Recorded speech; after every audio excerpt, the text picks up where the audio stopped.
우리는 다 갔다. 배우 김혜자 씨와 함께 네팔을 여행할 때의 일이다. 카트만두 외곽의 유적지에 갔다가 길에 장신구들을 펼쳐놓고 파는 여인을 보았다. 이름난 관광지라서 노점상들이 많았기 때문에 그녀가 특별히 눈에 띄는 것은 아니었다. 그런데 김혜자가 걸음을 멈추더니 그녀 옆으로 가서 앉는 것이었다. 물건을 사려는 게 아니었다. 그제야 보니 그 여인은 고개를 숙이고 조용히 울고 있었다. 눈물이 턱을 타고 흘러내려 싸구려 장신구들 위로 번졌다. 놀라운 일은 김혜자 역시 그녀 옆에 앉아 울기 시작했다는 것이다. 말도 없이 여인의 한 손을 잡고 울고 있었다. 먼지와 인파 속에서 국적과 언어와 신분이 다른 두 여인이 서로 눈물의 이유도 묻지 않은 채 쪼그리고 앉아서 울고 있었다. 다큐멘터리를 찍는 것도 방송 작가가 따라온 것도 아니었다. 배우 김혜자의 연기가 아니라 인간 김혜자의 자발적인 공감의 눈물, 연민의 눈물이었다. 공감 능력은 생존에 절대적인 역할을 한다고 심리학자들은 말한다. 공감 능력은 인간의 잔인성을 억제해준다. 타인의 처지에 공감하려는 본능적인 성향을 외면하면 사람들은 사물화하게 되고 서로를 사물로 대할수록 세상은 더 위험해진다라고 감성지능 EQ의 저자 데니얼 골먼은 썼다. 연구 결과 공감 능력은 뇌 속에 내재해 있으며 인간은 근본적으로 이타적이라는 사실이 밝혀졌다. 침팬지보다 지능이 낮은 레서스 원숭이에 대한 행동 실험에서도 자신이 먹이를 집을 때마다 우리 안에 다른 원숭이들에게 전기 충격이 가해진다는 것을 인지한 원숭이는 차라리 굶어 죽는 쪽을 택했다. 먹이를 얻어먹을 때마다 다른 원숭이의 고통스러운 비명소리가 들리자 실험 대상 원숭이는 12일 동안이나 먹기를 거부해 실험이 중단되었다. 유아기의 아기는 자신이 괴로울 때는 잘 울지 않지만 다른 아기들이 우는 것을 보거나 들으면 더 쉽게 울음을 터뜨린다는 것이 입증되었다. 뇌신경과학자들은 최근에 발견된 거울 뉴런을 이야기한다. 다른 사람이 하는 행동을 보는 것만으로도 뇌는 마치 자신이 그 행동을 하는 것처럼 느낀다. 이것을 가능하게 하는 신경세포가 거울 뉴런이다. 즉 옆 사람이 울면 나의 뇌는 나 자신이 울 때와 동일한 부분이 활성화된다. 옆 사람이 웃거나 행복할 때도 마찬가지다.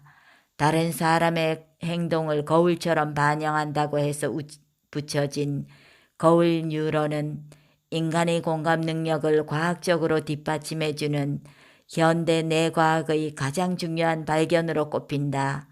타인의 처지와 감정을 이해하도록 도와 인간과 인간을 이어주고 감정과 감정을 연결해주는 역할을 하는 것이 거울 뉴런이다.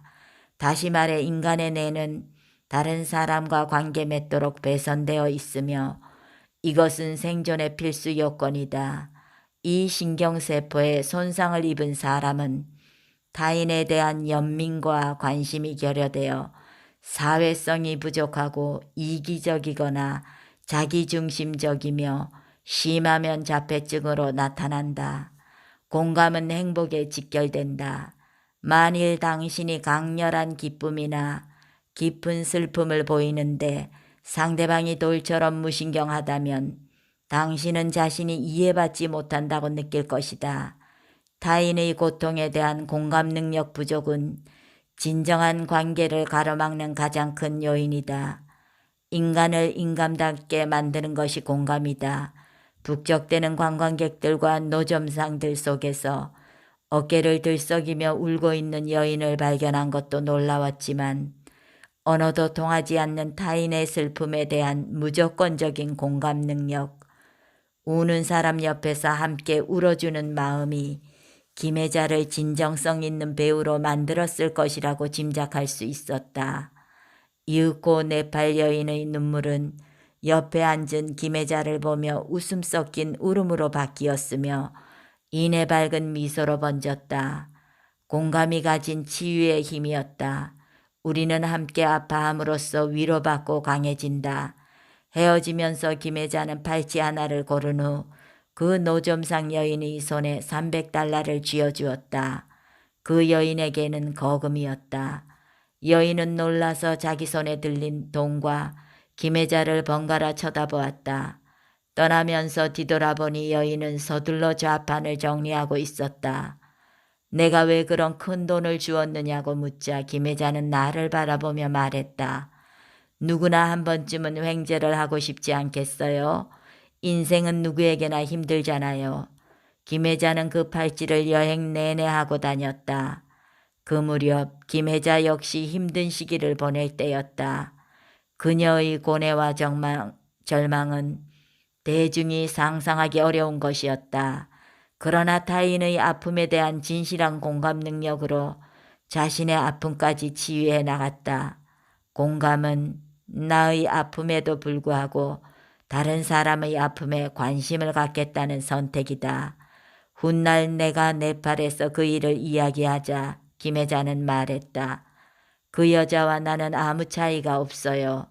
그녀도 나처럼 행복하기를 원하고 작은 기적들을 원하고 잠시라도 위로받기를 원하잖아요. 우리는 다 같아요. 감사합니다.